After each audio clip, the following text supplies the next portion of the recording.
Hey friends, Ashton here with Gents with another fragrance review. Today we're taking a look at a fragrance from the house of Tom Ford, one of my favorites from that house, Tuscan Leather.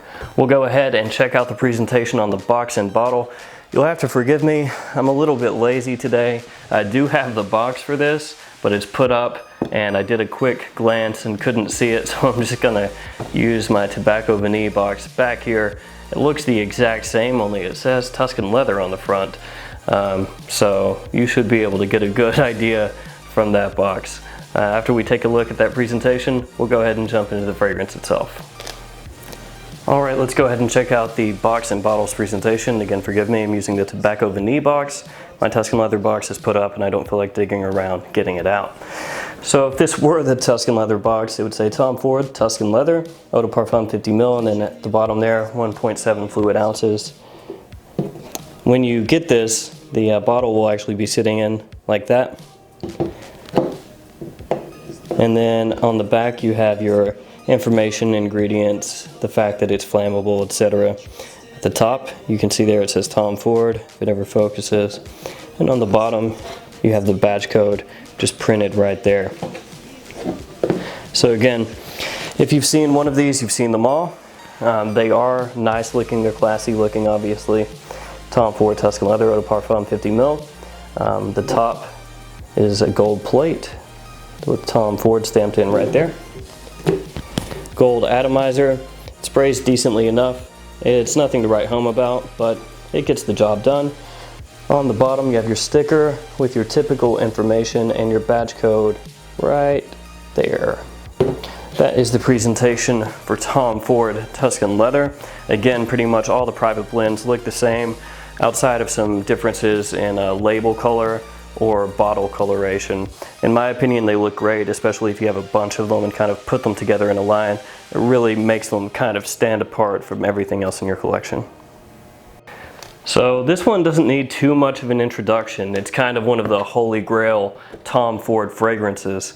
It opens up with a blast that almost smells like gasoline or petrol. If you look into the description of this, you'll even see some people compare it to a cocaine note.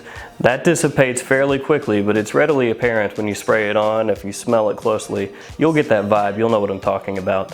This has a great amount of quality, and that's apparent right off the bat. You can tell this is not a cheap scent. You can tell that it's high quality that you're dealing with, and you would expect that from the Tom Ford Private Blend, considering the price. You get that raspberry sweetness that people talk about creeping in after just a minute or two. It starts to subtly come into the fragrance. It smells really nice. It's not overpowering. It's not sickly sweet or anything like that. The leather in this also comes in very quickly, which you would expect because the fragrance is called Tuscan Leather.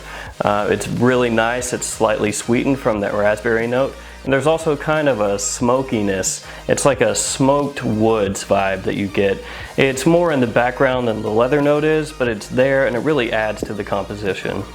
Tuscan Leather is a little bit of a linear fragrance once that leather fully sets in, but that doesn't really bother me because this is a leather fragrance to begin with. That's what I want it to smell like. Suede starts to creep in, but the suede is an offshoot of leather to begin with, so it doesn't really alter the fragrance that much. There are hints of saffron throughout, hints of amber in the dry down, but the main thing that you're getting, and it is the dominant note by far, is the sweetened leather with a little bit of that burnt woody kind of smoke accord in the background. It smells sophisticated, masculine, refined. It's very well done. I don't have anything negative to say about it. The fact that it's linear bothers me 0%. This guy has amazing longevity. I get 12 plus hours, which is saying something because usually I get crap performance. My skin just sucks for fragrances unless I put on, unscented lotion, and I don't really like going that route. The sillage on this, the projection, is above average as well. I really only need a few sprays when I wear this.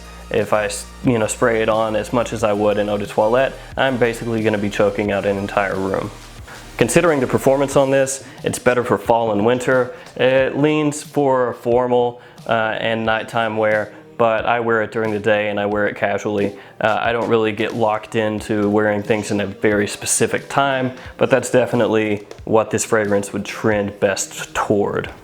Like with most, richer, darker fragrances, this is probably going to be liked more by men than women. You could still pull compliments with it, especially if you're dressed accordingly. Again, something at night, a little more formal is where this is really going to shine. But typically, fragrances like this don't gravitate toward unsolicited compliments from women on a regular basis. So if that's something that you're after, then this may not knock it out of the ballpark for you. Am I saying that you'll never get unsolicited compliments from women wearing this? No, definitely not. It's a high quality fragrance, and if it's something that particular person enjoys, things that are on the richer, more sophisticated side, then yeah, you can pull compliments. Is this gonna pull compliments like something like just La Male or a Versace Man Eau Fraiche, something like that? No, it's not.